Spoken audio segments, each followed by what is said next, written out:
And I negotiated with Hop. Hop was his own agent. I can tell you that's not the easiest thing in the world. Yeah, that's come up in the news cycle lately. Between him and Larry Fitzgerald, that's the guys that put all this gray on my beard. All right, so without further ado, my good friend Steve Kime, who's looking jacked, bro. Steve, what are you down right now? What are you down to? About 240. You look great, man. You feeling good? Feel unbelievable. That's what happens when you eliminate stress from your life. Yeah, yeah. That's what I was gonna ask. Like, how stressful for people that don't realize it is the life of a GM, and at what point were you like, man, this is not sustainable for me? Well, I mean, I'll say it like this. It was a tremendous opportunity and obviously something that I dreamed about doing since childhood. But, you know, you look back and you consider the head coach as a guy that players go to that, they're looking for some direction and they're usually in good spirits. Same with the owner who's across the hallway because they write the checks. And when anybody showed up at my door, it was usually to bitch about something. So that makes it pretty difficult that you're usually seeing unhappy faces throughout the day. Yeah, and like you being a former player, like by the way, teammates with Torrey Holt, my good buddy from St. Louis, one of my vets, Man, NC State guy. So yeah, but you being a former player, it's like I figure it's hard. It's even harder for you because you've been a player. You know what motivates guys, and you know where that kind of like, hey, I got to bet on myself, and I got to believe that I'm owed, all this. It comes from. right? Yeah, no doubt. And it's an area of concern that you're having to have tough conversations with players, particularly when you have a soft spot in your heart because you sat across that desk as well. But at the same time, it is a business. You have to separate yourself from the personal relationship, and it's just really tough to do. But the longer you do it, the more comfortable you get. But never is there any conversation, whether it's year one or year 10, that's a lot of fun to have. Like cut day, really probably the hardest day of the year. I mean, do you have any memorable like, damn, I didn't want to do this, I had to do it? I'm sure it probably feels like a No, lot of I them. mean, there was quite a few. Usually the ones that you had to get security involved were a little bit concerning. Yeah, for you to Guys that get maybe did, security involved, that's fucking pretty scary. yeah, guys that didn't want to leave the facility. But I would say this. The harder conversations were when players, because my door was always open, Chris. I had a policy that guys could come talk to me at any time. I was going to be as honest as I could with them. It was the guys that came up and thought they were underpaid or wanted long-term contracts with a lot of guaranteed money, and when you had to tell them that they had to either work for it or it wasn't their time yet, that was a tough conversation because guys were obviously very disgruntled at that point, and as well as their agents. So you got caught between a rock and a hard place. But I just tried to be as open and honest as I could. And a lot of times, guys didn't understand the salary cap or the fact that the cap is really a big pizza pie, and you can only have so many slices for a certain amount of guys, and they have to be your core guys in terms of philosophy. And again, it was very tough to have, especially when you admired certain guys and respected them as players. How long does the security thing take? I mean, they just make sure they escort him to the car in a proper manner. Yeah, dude, that's got to be the shittiest workplace to have to escort somebody out of. There It's was, like Hank, The Office. You got to call yeah, down, get Hank to exactly, come yeah, up. exactly. Yeah, who's your Hank? That's a good question. Yeah. Uh, well, I mean, like, how has your life improved since you've had some downtime? Well, I don't know. I want to say it improved because I do love every moment of the 10 years that I had that opportunity to be in that chair. But, just a lot of time down. And after 25 years of working for the same organization, um, you know, at starting off as an area scout and moving up to college director, director of player personnel, vice president of player personnel, it's a long process. Not only the positions, but the stress of trying to move up the ladder and having goals and aspirations. But then when you get in that chair, things are a lot different. There's no manual that you sit down at your desk to read that says, here's how you become a GM. A lot of the stuff you have to learn on the fly, and you have to make some tough decisions and make some mistakes. to learn your lessons the hard way. And I certainly went through that phase.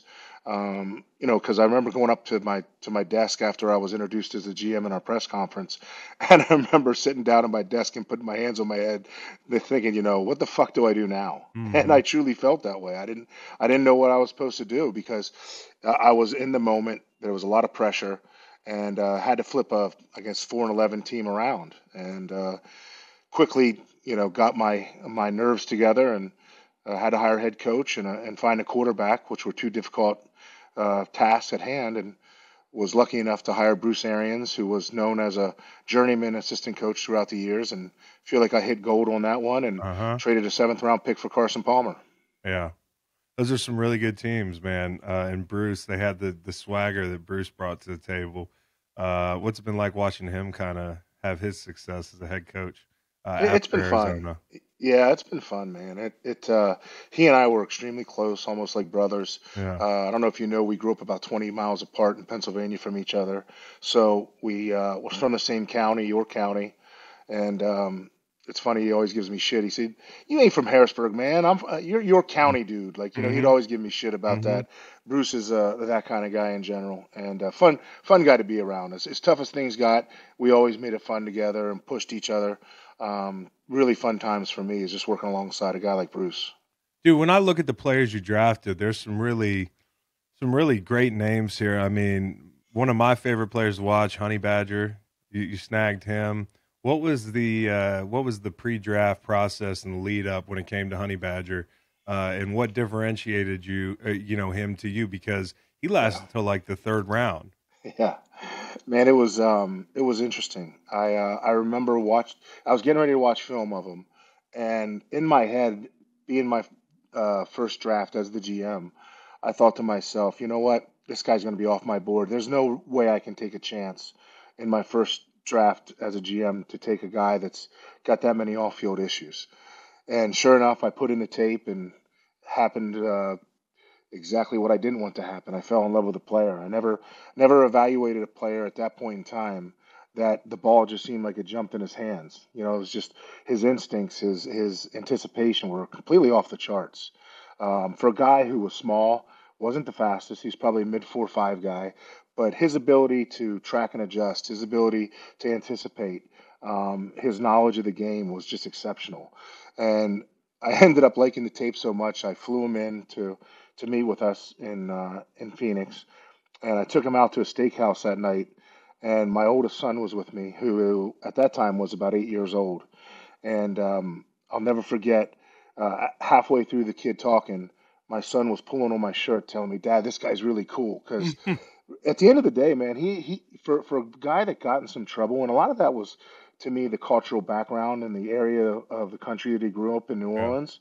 Um, you want to find out if a guy's a problem and he's a bad character, or did he make mistakes? And the NFL was a deterrent. Yeah. It's going to keep him in line. And at the end of the day, I felt strongly that was going to be a deterrent because he loved ball.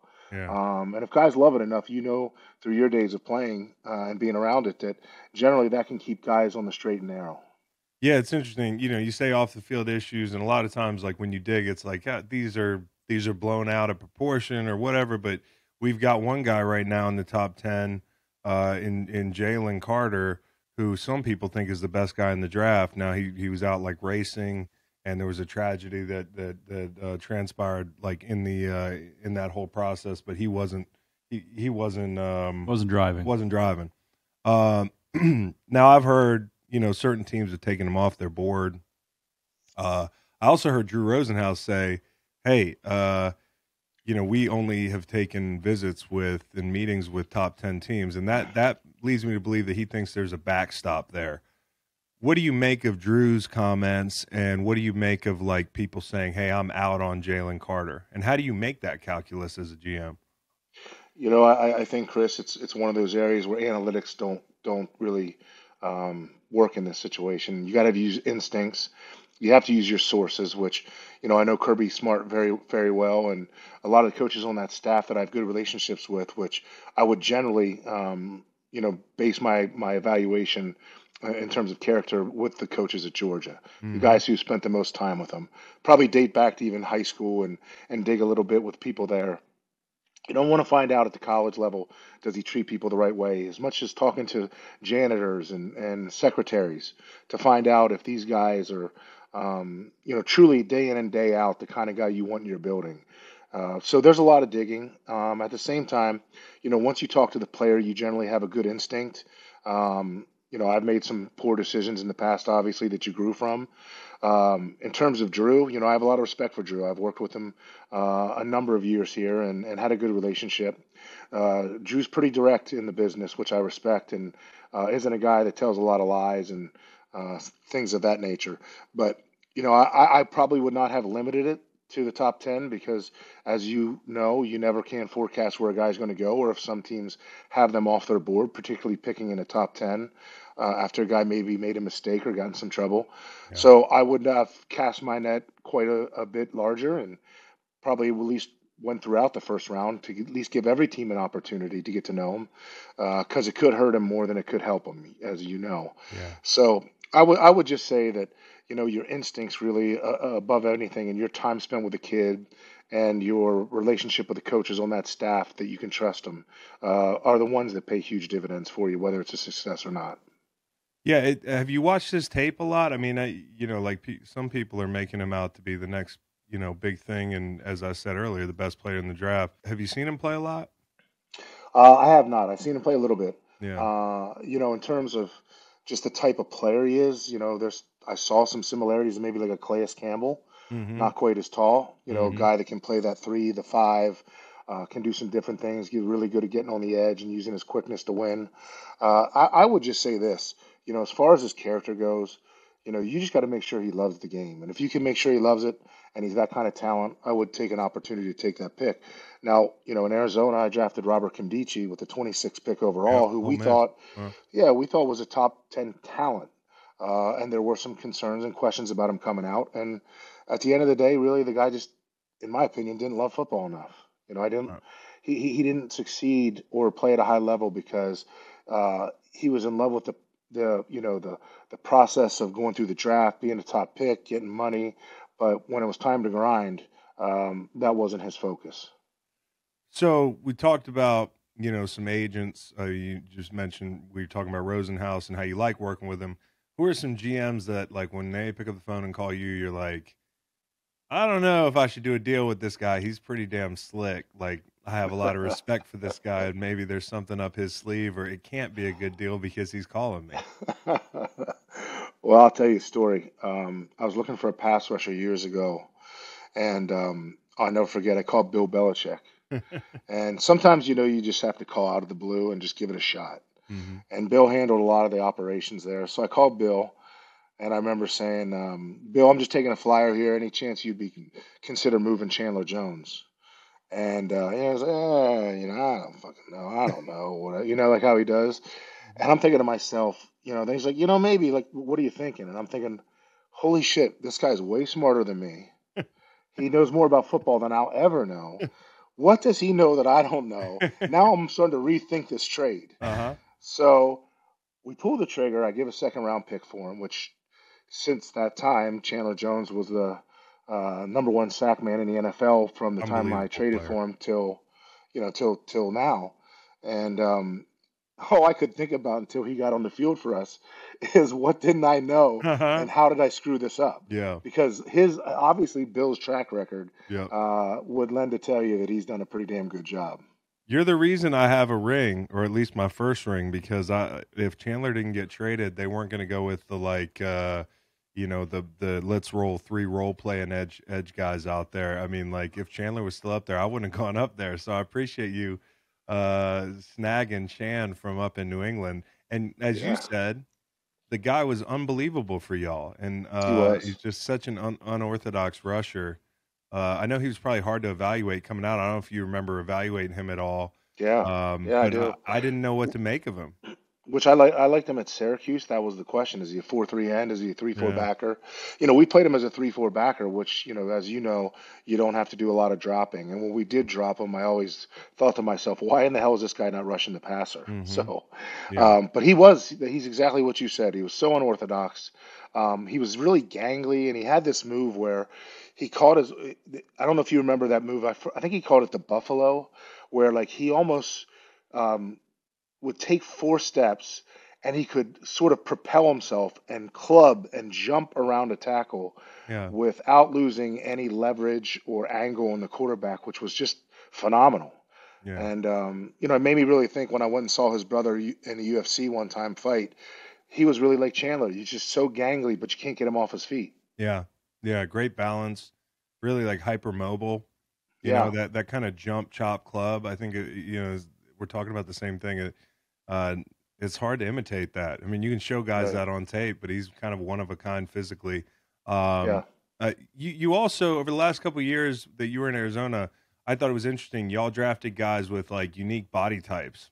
yeah, Um, Isaiah was one of them where I was like, man, this guy's. I mean, I was down at the fucking Orange Bowl to watch Clemson. right. I don't know, beat up on Virginia, but it wasn't great. It was a It squeaker. was a squeaker. They squeaked it out, and was on the field hanging out with my buddy Coach Higgins, Marcus Higgins, who's now at Penn State. Yeah, And I remember Isaiah Simmons running by me, and I hadn't really watched Clemson play a whole lot, admittedly. And I said, "Who the fuck is that?"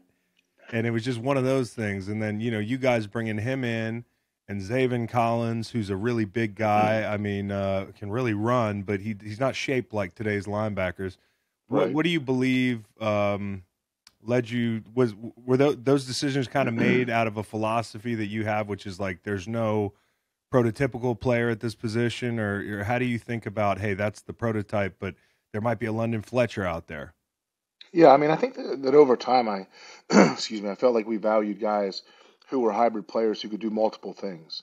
Whether they were safe at every level, whether you can rush the passer, hold the Mm-hmm. point, play a 3, a 5, a 7, guys that can play all over, inside linebackers, guys that can really run, can match up in coverage, who aren't going to get isolated as a Mike linebacker and get exposed. Yeah. The secondary, guys like Tyrann Mathieu, who can drop down and play nickel in the slot as well as the deep half. Yeah. Guys that had the ability to play multiple positions. You probably remember the year we played Philadelphia and beat them and went to the NFC Championship. We had a guy named Dion Buchanan who was an inside linebacker who could run and cover. Had a big interception in that game and returned for a touchdown. So a number of players across the board that we just felt could play inside and outside, which Yeah. again at every level I think is just it adds to value and different things that you can do with them, especially if they can learn and process. Two guys that you drafted and have had a lot of success, not just for you, but then thereafter, Hassan Reddick and Christian Kirk. Right. What's it like seeing players that you drafted go get that second contract, even if it's somewhere else, or a shot at a ring and be in the defensive player of the year conversation? I mean, Reddick, what a diamond in the rough he was just to draft him, and then also for Howie to pick him up this year. Yeah, yeah, and Howie and I had some conversations about him, and I just said, just rush him, because Mm-hmm. that's what we did. What we drafted him, I think it was 14th overall, Mm-hmm. and he went to the Senior Bowl that year as a stacked linebacker, which I thought made no sense. He was a guy at Temple that was not only a Picked up some walk-on at skill. Temple, but he was a guy that played anywhere from a 5, a 7, rushed the passer extremely well, was active, Yep. obviously had tremendous skill set with his speed and explosiveness. So we tried to play him at Mike linebacker, or I should say, we played him at Sam and Will, and thought he'd be a good cover guy that could run and cover and those sort of things. And obviously, he could not. The one thing he didn't do great is he didn't play a lot of stack backer, which, as you know, is really hard to process and see things if you're not used to it. Mm-hmm. So over time, we found out that he couldn't really adapt to that position. So we ended up. I told our coaches, I said, we got to put him back at outside linebacker and give him a try. And I know that some of our coaches thought he was too small, which to me, when you look at the sort of the nature of that position over the years, whether it's Dwight Freeney or other guys, there's been guys who are 5'10" that have rushed the passer. If they Yeah. have a unique skill set and they can compensate with their ability to rush, whether it's as angles, leverage, hand speed, movement, creative ability in the box with their tools, you can overcome it. And Yeah. Hassan just had such explosiveness. So when we moved him back that year to outside linebacker, it was last year he was on contract, and I think he had like 11 sacks. Hmm. And the rest is history. He went out and went to Carolina, had some success, and obviously has played extremely well in Philadelphia. Yeah. How hard is it to have the clock run out on you in a war room on draft day or now draft night? I know how it 2003, feels in fantasy football. Minnesota, 7th overall pick. Yeah. They run out of time. Yeah. It was Jacksonville jumped up and got Leftwich. Carolina jumped up and got Gross. Minnesota could have jumped in at any point Hmm. and taken their Hmm. player, who ended up being Kevin Williams. And the year before, they tried to pick a guy who had already been picked, I think, Hmm. at 6. How intense is draft night? How intense are those war rooms? Is the clock just 8 feet tall, so you know how much time you have as it's counting down? Yeah, I mean it's extremely stressful, and I would say it's more stressful when you're on the clock and you're trying to make a trade. Generally, almost every pick you have a number of calls that most fans don't know about. I mean, it's constant with different teams calling you for that pick, and a lot of times it materializes into nothing because, quite frankly, they didn't give you enough value for that pick. Right. So you have to make a quick decision. You got to make sure you're understanding where the clock is. I had a number of different guys in my draft room that did had different responsibilities. One guy was looking at the trade chart, one guy was taking the calls. Where I'm watching the board, I'm looking at the guy that I would like to pick. You always have to be ready to take the pick, make the trade, one or the other. And I just, I never allowed it to get probably below a minute without putting it in. And who knows? Maybe they tried to let people jump them because it was slotted and they wanted to spend less money. But I don't Hmm. know. It doesn't make a lot of sense to me, and I certainly think it would be extremely embarrassing if that did happen. Have you ever felt bad for a guy as you watch him plummet in the draft? Like a guy that you kind of were like, I like this kid. He's interviewed for me, and I'm watching him sit there in his suit for 3 hours. He's not our guy, but man, I wish somebody would just pick this kid already. Yeah, I mean, whether it's generally the quarterbacks, whether it was Aaron Rodgers having to sit as long as he did, which I'm sure would be much differently if they knew the outcome, Yeah. or even Brady Quinn sat there forever and he kept Yeah. showing them. I just you feel bad because these kids have worked their whole life to achieve these goals and these dreams, and now they're on national TV, and it's not a positive spotlight. Yeah. But at least everybody looks good. And at the end of the You didn't day, have to we're wait all very going long, to. did you? No, I didn't, but I didn't look good. The thing is, those suits were like fucking 40s mafia suits back there in 2008. There was a picture I saw the other day of me, Jake Long, Matt Ryan, Vernon Golston, Darren McFadden, and Glenn Dorsey waving to people, and we looked like fucking clowns, man. Like I want those That's pictures off amazing. the internet, but the guys look better now. Um, you know, you had a lot of great veterans over the years, and I know it's like probably an art form to try to hit on veterans and figure out how much they have left in the tank. Is there one that you're like, I'm very proud of that? And maybe it's not like a Chandler Jones, but somebody who played a bigger role than people realize, and you had to make that kind of calculation in your head. Um, wow, there's a number of them. I would say mostly trades. I would say that I did a lot better with trades than I did anything else, maybe. Yeah, Again, whether it was Carson or Chandler Jones, a number of those guys that I felt like worked out really well for us. Um, James Conner, James Conner. you added No, James JJ. Conner was a free agent Oh, he's signing. free agent, but JJ Correct, was a yeah. veteran signing as well. JJ Right? was, yeah, Yeah, I yep. mean, D you got. Hop was a trade. Yeah, yeah. That was a pretty good trade. Here is what I was wondering about that whole thing. Was it just when you guys made that trade, were you just in disbelief that you got him for the haul and how it went down? Here was the problem is I made that deal with Bill O'Brien right before COVID hit. So it was like the start of free agency. Yeah.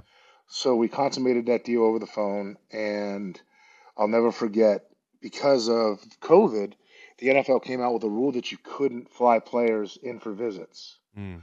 So until the players came in for visits, which David Johnson had to go to Houston, D Hop had to come out of here to get physicals, um, the trade still wasn't able to go through, right? And Bill and I, as well as our owners, had done a good job of keeping it quiet. Um, so there was days throughout that COVID period. Number one, it was awkward as hell that I wasn't going to work. Two, I was waking up every day and saying, "Did I really get DeAndre Hopkins?"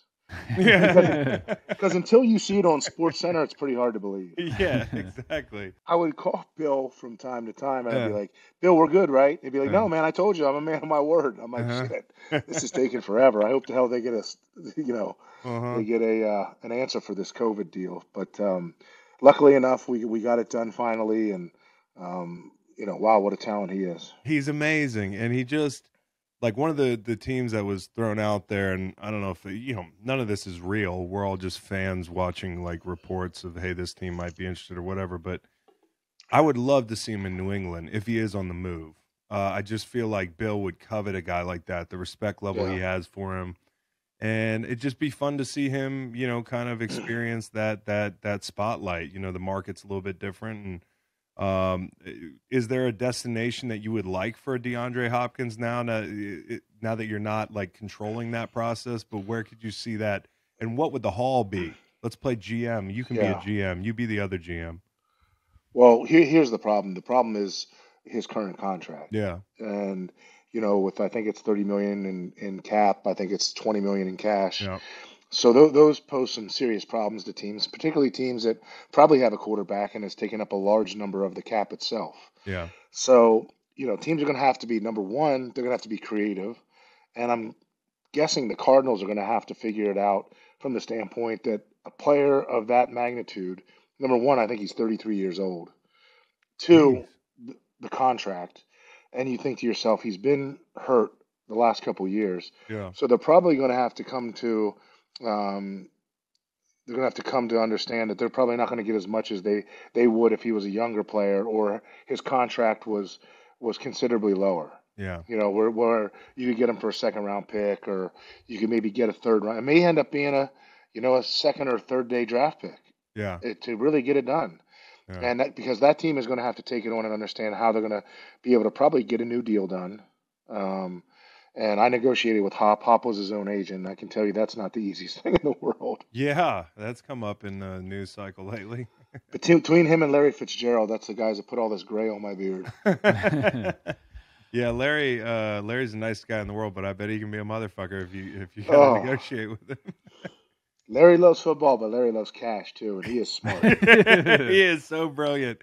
It's He is true. smart. Yeah. Hey, Steve, at what point in your career did you understand, learn, grasp the salary cap? Is the salary cap real? Because if you tell The me I've pizza, bro. He already told you it's a pizza. if you tell me I have $200 to spend on 10 players, all right, Yeah. I can understand that. Yeah. But there's several years involved. Sometimes Yeah. the money's guaranteed, sometimes it's not. Do you have a team of people weighing in on this, capologists, Yeah, yeah. or do you have this programmed into you at this point? No, I mean I obviously knew enough to be dangerous, but our cap guy really did the heavy lifting, and we had some analytics people who did some comp work basically on what the good comps were for that position, that age, that type of player, which really helped. So I can't say that it was all instinct, but at some point in time, your instinct does have to kick in, and you have to love the player to be able to uh, spend a lot of money and go hard at a guy, particularly with a lot of guaranteed money involved, because you can't generally get out of those contracts for at least 2 to 3 years. Yeah, there's a guaranteed contract that's being Yeah, talked about right and now. the real probably misconception is that the salary cap is apples to apples for all teams in the NFL, and that's incorrect. Right. The salary cap might have been 100, what was it, 98.6 last year, whatever it was. There were teams that could maneuver around the cap if they wanted to spend the cash. So there's a cash spending report that comes out every year, and you could have a team like the Rams who spent $80 million more than we did Yeah. cash. Now that catches up to you at some point. You have to pay the piper because of your ability to spend that kind of money has to come within pushing things forward, Yeah. and you're just hoping the cap goes up enough that you can sort of um, hide some of that or the dead money that comes incurred with a lot of those deals. You can have a team that can have 50, $60 million in dead money, which is really hard to work around. Yeah. I just learned what dead money is for the first time. The Rams are a Ponzi scheme.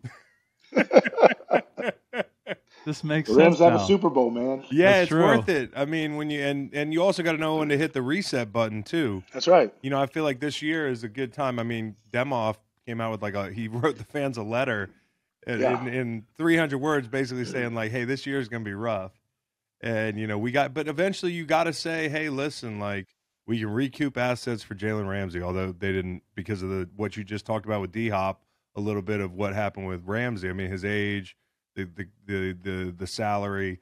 I even said earlier this offseason, and I got kind of shit on for it, but like, if I was Les Snead, I'd look at, hey, what do you want for Aaron Donald?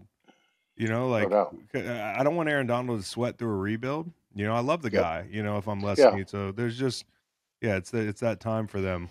I think the hard part about that, Chris, is it's the sort of the difference between being self-aware and hopeful. That the bottom line is to me, if you wake up and you roll out of bed and you think you have a quarterback that can win it all for you, you got a chance. And there's probably only 7 or 8 of those in the NFL. Yeah.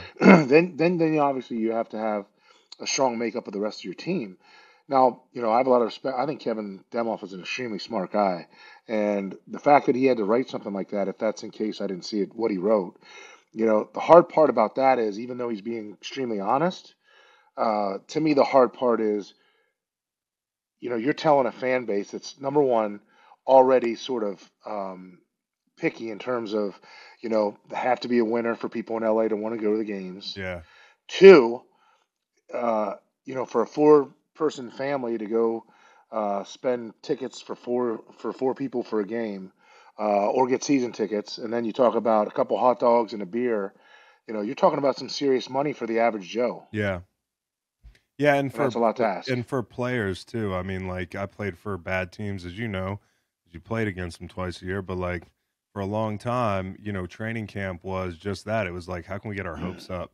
Whether you knew it or not, it was like, you just said it. There's 8 quarterbacks that you think you win the whole thing with, and we just didn't have those situations. And it's hard as a player to go into a season and kind of know the writing's on the wall. What do you think of? You were talking about cash available organizations. How much does that factor into Joe Burrow and Justin Herbert's looming contracts? Because when I think of like people who are a little bit tight with the money, I think about those groups. I think about Spanos. I think about Cincinnati. What do you think about that? Well, I think the biggest obstacles for the family-owned teams that maybe aren't as cash rich as some of the other teams. Number one, you got to worry a little bit about upfront money. Number one. Number 2, you got to worry about guaranteed money, and you got to remember 3 in these quarterback contracts. Depending on the size and the value, you have to I'm losing my mind on what do you call it when you put the money into an account? Escrow, yes. It's a hot word. I've been reading. I've been on vacation too long. Yeah, I've been on vacation. Well, it's not. It's not your money, so you fucked the term. Yeah, no, but what owner wants to put $100 to $180 million in cash in an account just to sit to prove that you can play that player? Right. Yeah. That's tough. Yeah. Yeah.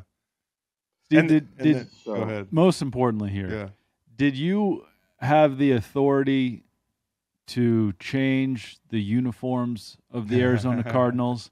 And if so, why did you not? Because the piping and the paneling, we're done with that. I feel like this is a good change that's happening with the unis there. That's the Mid-American Conference there. We're in the NFL. That was above my pay grade for sure. Okay, good. Would you like to see the Cardinals go back to like the Pat Tillmans with the state flag on the shoulder? Like, if maybe you don't have an eye for design, you can't actually do it all. But like, is there some uniform in the Cardinals' history that you're like, that'd be the one? I mean, I will tell you, I love the black unis, all black. Yeah, blacks. Yeah, they're cool. Now, if we threw a black helmet on top of the all black, to me that'd be pretty sweet. Yeah, it's slimming too. Yeah. I need that. Spoken like a guy that played up front. Like, you definitely, the black was slimming. Hey, who's the guy we talked about? Because I want to ask you about Rodgers and the guaranteed money with Lamar. But one more thing on Cardinals history. Like, was there a guy that was almost a Cardinal that people don't know you were this close to acquiring this player in a trade or in the draft that you're like, damn, that would have been nice? Oh, I can't even tell you how many times that I couldn't even remember the names of the players, all of them, that you got to our pick, you got to the pick before us, Yeah. and literally get the player on the phone, Mm-hmm. and another team calls in that's in front of you and takes the player right out from under your feet. Damn. Like, it's happened so many times, and Yeah. I would say that's probably the most I get pissed off in a draft room is when you feel like you got that guy. It's one pick away, you Yeah. got him on the phone, and then all of a sudden a phone call interrupts. You know, the guy that happened to us last to that I can remember was Asante Samuel Jr. Mm-hmm. Mm. That guy's pretty good. And we were really needy at corner. I just, the kid was phenomenal on tape, even though he didn't have the off the charts height, weight, and speed. I mean, he's exceptional in the slot. I mean, he was just Yeah. a real player. Yeah. Um, the Kyler thing, it's been talked about a lot. I do feel like him. You just, I mean, you ask the question. Yeah, I mean, Yeah, well, I'm sure there were times where he looked like one of those guys. that you thought he was one of the 7 or 8 best. When you say you wake Yeah, up in the morning, you have one of the top 8 guys, and you have a chance. I mean, throughout yeah, his time when you were there, did you think he was one of those top 8? yeah. I mean, when you draft a guy number one, so you put all your eggs in that basket, and in the first year he is a offensive rookie of the year. Then the second year he's a Pro Bowler, and the third year he's a Pro Bowler. Yeah, So you got to think that he's heading in the right direction. yeah, And I just thought he kept getting better and better and better. There's just some times of inconsistency with him, and obviously the height hurts him at times, seeing over the line and processing and seeing the field. But at the same time, I mean, he's just a tremendous talent. I mean, he really is. The stuff he does, you see in practice and in some games, I mean, he's just off the charts. I think it's just putting it together and playing consistent football for 4 quarters. What do you think causes that? I mean, like, do you think it's because there's been a lot made of off the field and not like the traditional like bad off the field stuff. Like he's supposedly a good kid. He just Yeah, good kid. people were talking about him like he'd get distracted. The video game thing became a pop culture thing, like the contract thing, the whole deal. Is that overblown, or is that the root of some of the inconsistency? Just some of the study habits. I remember Kelvin Beachum, who I really respect, didn't call him out as a bad guy or lazy or anything like that, but he had to mature a little bit, and that's not. Yeah, And that's the thing is, you see that way. I had to mature as a player my rookie year, like, but I wasn't a quarterback. And that's the heavy is the head that wears the crown thing, and there's a lot expected of those guys. Was it overblown, or did he really need to grow? I think he still needs to grow, and Yeah, and it's not again, it's not slanted towards his character. He's not a bad guy. He's a yeah, really good kid, has a good smile, and has a nice way about him. I think it's like anything. Guys have to continue to learn what it's going to take to be great. Does he know what Peyton Manning and Tom Brady knows what it takes to be great? No. Does he work? He does work. I think it's just that side of the game, the film study, the attention to detail part that he can continue to improve upon, and I think he will. Because Kyler's a proud guy, man. He doesn't want to lose, and he doesn't want to let people down. So, I think his best ball is ahead of him. I think they need to be creative and do the right things with him offensively. But, I think that the best ball is ahead of him, and I think he'll get it right. But like I said, it's just to me in that area of watching film, studying the game, attention to detail. I think that's the area where he can vastly improve. When you picked him at 1, were there any concerns over his playing baseball? No, yeah, no, there weren't. I felt like just talking to him and the amount of time we spent with him that he's committed to football, which I feel strongly still he is. Matter of fact, his new contract. Um, I said this at the press conference when we re-signed him. They asked if he was going to play baseball, and I remember him looking at me saying, "What did he say?" I said, "He asked if you're going to play baseball," and he just laughed. And I responded to the reporter by saying that his new contract is averaging 46.1 million a year to play for the Cardinals, and the whole entire roster of the Oakland A's payroll is 48 million. that's So you tell me. yeah, that's crazy. The A's, man. I mean, the poor A's, man. Do you have a story of your best smoke screen ever? you were just totally bluffing and it worked? Man, I don't know. I'll tell you. I mean, signing J.J. Watt, Yeah. we that shocked the world because J.J. was quiet, his agent Michael Bidwell, our owner, was quiet, I was quiet, and truly showed that he goes on and posts a picture of himself squatting with a Cardinal shirt on, Yeah. and he's like, "Source me," and it I think it broke the internet for a few hours. Yeah. Yeah, the scoopage. He got the scoopage. But I think the cool thing about like that in today's day and age with everything getting out, Yeah. I think something like that was really cool to show, number one, the type of organization we were in terms of keeping things quiet, his ability to keep things quiet, and the agent as well, and the way it played out, just to shock everybody, to go to a team that was listed. John Clayton, God rest his soul, at the time put out Yeah. 3 teams that were the finalists, and we weren't one of them. And then, like obviously Cliff gets let go. Everybody I know that knows Cliff loves him, like whether it's Danny Amendola or Yeah. I don't know if he would Ryan Russillo counts him as a friend. My big question about Cliff is the house really that fucking nice? Have you been to It's his house? unbelievable. Is it? And It's is your house unbelievable. nicer? Hell no. My ex-wife's house might be as nice.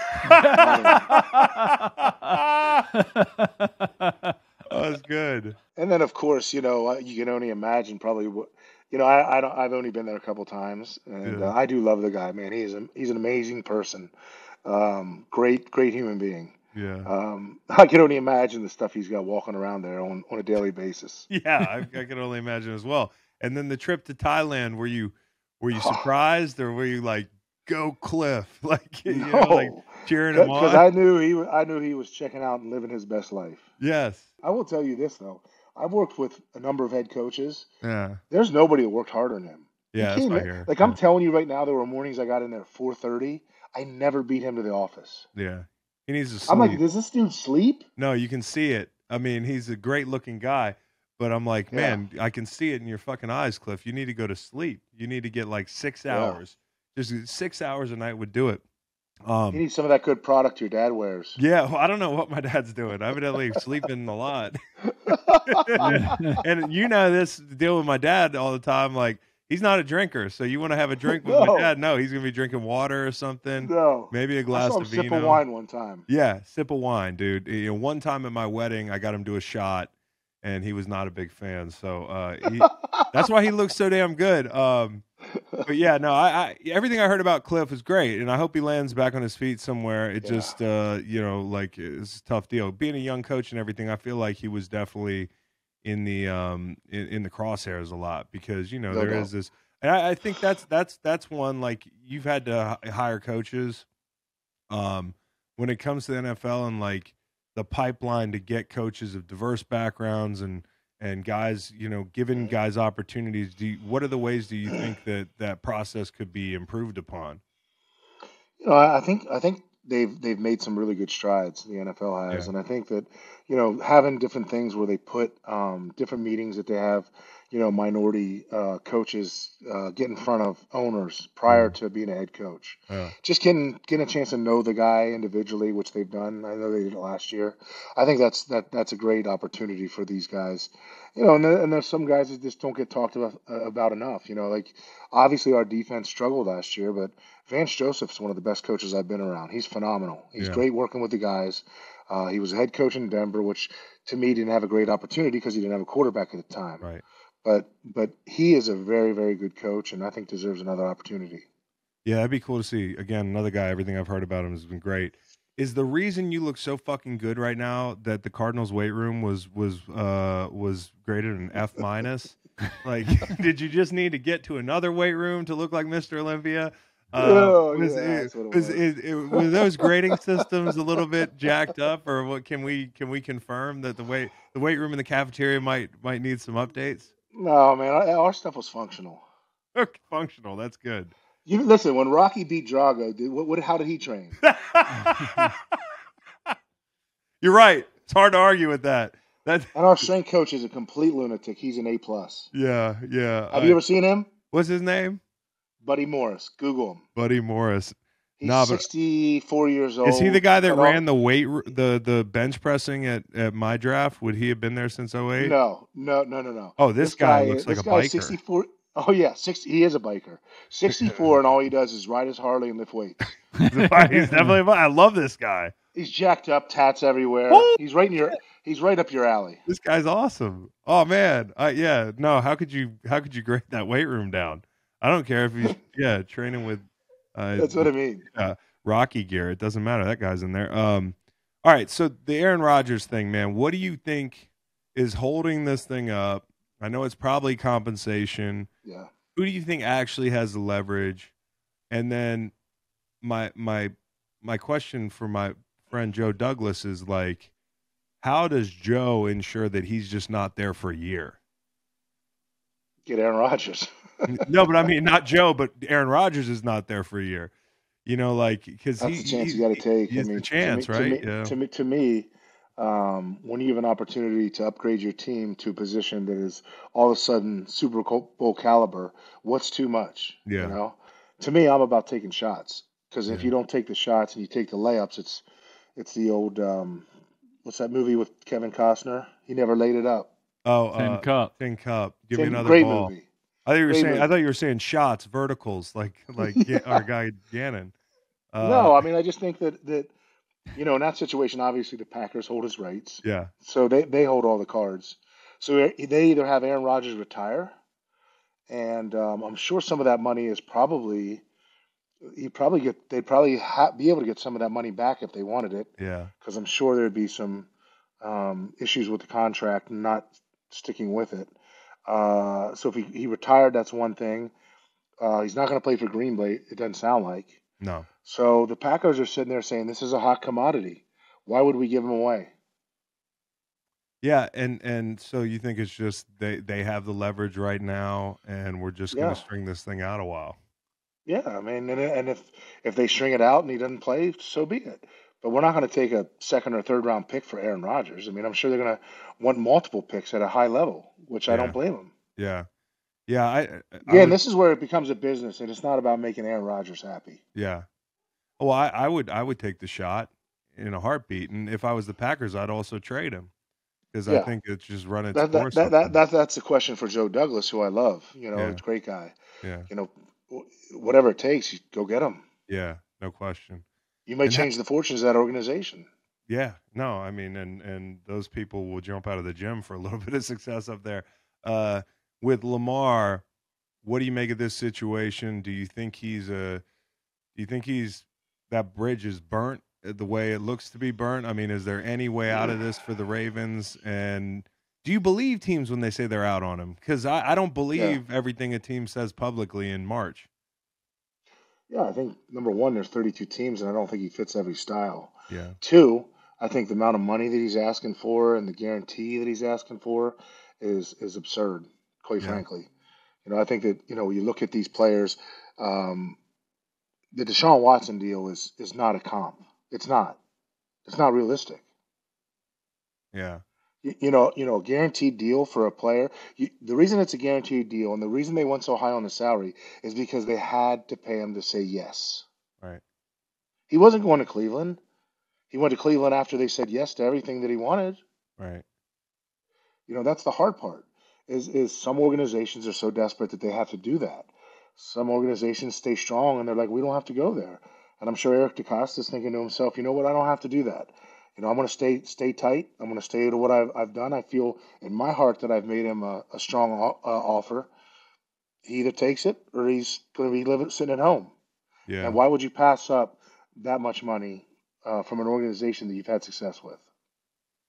Well, and my other question would be, I mean, I guess if you're trading and giving up all those assets for Lamar and paying him, and he has the success that he had in Baltimore, and I love Lamar, dude. Like, I might even be apt to throw capital out the window and pay somebody like Lamar if the fit was right. But the success that they had in Baltimore has still been one playoff win, I believe.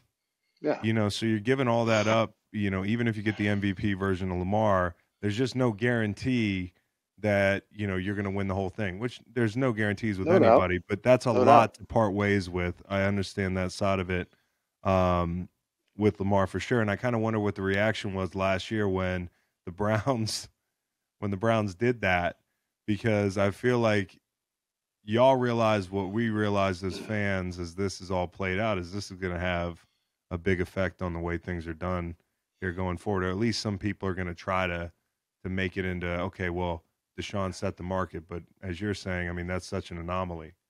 Yeah. No, it really is. And and to me, you're taking a great chance. Number one, you're taking a great chance by turning down a lot of money. And I'm sure that the I don't know what the Ravens have done in terms of offers, Yeah. but I'm sure they've been dealing with him a lot since Kyler. I'm sure that they've had to go above Kyler on their offer, which would be an unbelievable contract for him. So you're turning down that kind of life-changing money. And then on top of it, you won't sign your franchise tag.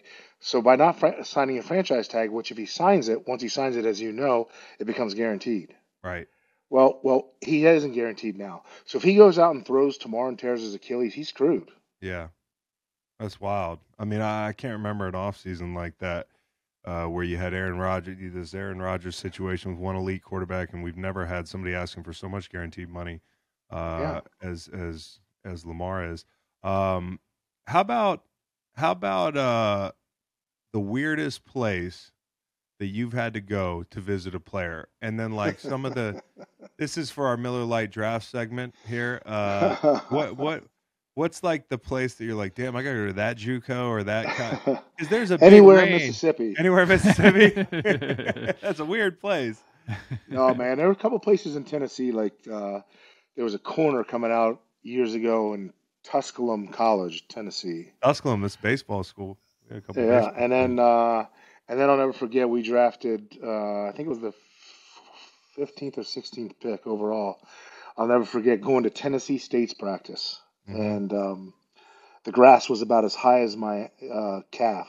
Yeah. And I'm out there watching this Gumby doll named Dominique Rogers Cromartie, man. He was 6'1". He didn't have a stiff bone in his body. I'm Mhm. talking about his quickness and turnover and his transition was freakish. Yeah. But obviously he didn't know what he was doing at that point. Didn't have great mechanics, wasn't a great technician, but learned to be and became an all pro and had a good career. But he was one that was, you're out there and these kids are washing their uniforms. Mm-hmm. That's crazy. And then how about a place that you're like, I get to go visit Tuscaloosa or somewhere like that, where you're just in awe of the resources that and the coaching, and that, and maybe it is Bama, but is there a place that you have great respect for that maybe people don't think about and you get excited to go? No. I think the same for everybody. You know what's interesting about facilities? Yeah. I think about this all the time. Back when I was for 13 years of my career, I spent about 220 days on the road, which is just wears you down. But back in the 90s, arguably two of the most successful college teams and teams that put out pro level players had to be Miami and USC. Yeah. And I'm telling you right now, UVA's facility blew both of those away. That's right. Miami Hey, and back USC then. had terrible Yeah. facilities. Yeah. Like I'm talking about Furman was nicer. Yeah. That's bad. Yeah. I mean, well, we said But you were UVA getting is Sean nice. Taylor, Yeah. Clinton Portis, Yeah. Frank Gore. I mean, they were getting everybody. Yeah. And so it just goes to show you these kids didn't go to those schools because of the facilities or the tradition, which has changed. Now I feel like it has changed. I'm going to It Clemson has. because there's a bowling alley or And something there's a like slide, yeah. that. Yeah. It's Clemson's unbelievable. You bet it is. you are. You're an NC State Wolfpack. Your first draft, Yeah. it looks like you got a Tar Heel in Jonathan Cooper. Did you ever catch heat for that? Your first A ever little pick. A little bit.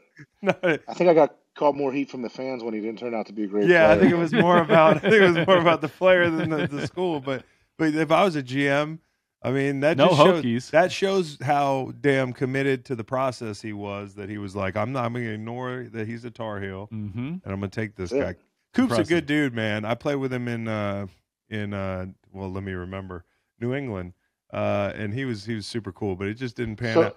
Yeah, yeah, so when we had him in right away during training camp, It was like this guy looks like the second coming of Randall McDaniel. I'm Yeah. telling you, he's like pulling, he's knocking people out, and then he has this horrific leg injury. I think he's like broke his fibula or something Yeah. like that, almost a compound fracture. It was really bad, Yeah. and ever since then he wasn't the same guy. And he was a tremendous talent.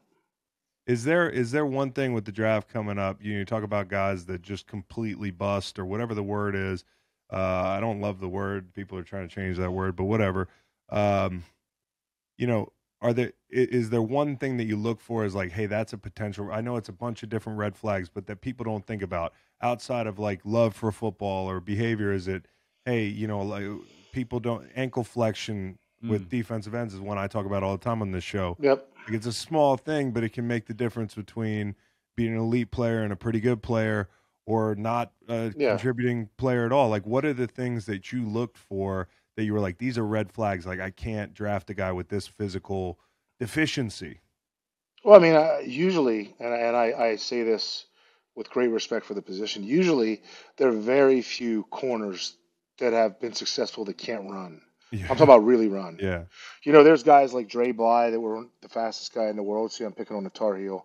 That wasn't the fastest guy in the world, but were really good anticipators and understood leverage and angles and coverage. So corners that just can't run, it's really hard. Yeah. Even if they're good college players. Other than that, obviously the defensive line, it's changed immensely over the years. I mean, these guys are freaks in nature. Yeah. And that's the biggest concern is finding the freak in nature versus the good football player. Obviously, Aaron Donald's kind of both, but we didn't know that at the time. He was a 6'1", short, undersized defensive lineman. Yeah. And, I'm sitting there during the draft watching him fall out of the first couple picks, and I'm thinking, this guy doesn't have the height, weight, and speed, but he's probably the best football player in the draft. Yeah. And just like me and your dad talked, your dad asked me one day, who's the best football player in the NFL? I said, it's not even close. Aaron Donald's the best player in the NFL. Yeah. Yeah. At least he was. No, I think there's some people challenging him maybe, but I think there's going to be a late push for him, in his 30s, and he's got a lot of goals he still wants to accomplish. Last question for you, Steve. What's the future look like for you? Do you want to get back into it? Do you want to do some TV? Do you want to just keep living the life? Do you want to keep coming on the podcast? Like, what do you want to do, man? Yeah, I'm doing the draft with Fox Sports and your uncle Jay Glazer. Yeah. So excited about that. Uh-huh. And we'll see. I've had some teams talk to me about being a consultant and that sort of thing, but right now I'm just trying to just relax, spend time with the kids, live the life, travel a little bit. For 25 years, I didn't get to do a lot of things. So I'm trying to challenge myself to get out there and do some different things and see if I can have some fun. But football's still in my blood, and certainly have aspirations of being on the Green Light podcast again. Let's go, man. Yeah. We'd love to have you back. This has been awesome. I couldn't wait to get you on, so it's great to talk ball with you for a while. Steve, appreciate you, and keep enjoying the living the life. All right, fellas. Appreciate you. Listen to the full podcast on Spotify, Apple Podcasts, and other podcast streaming platforms. Wherever you want to get the podcast, you can get the podcast. Pretty simple. New episodes every Monday, Wednesday, and Friday. Don't forget to like and subscribe for more content. Podcasts get pretty wild. This is real tame.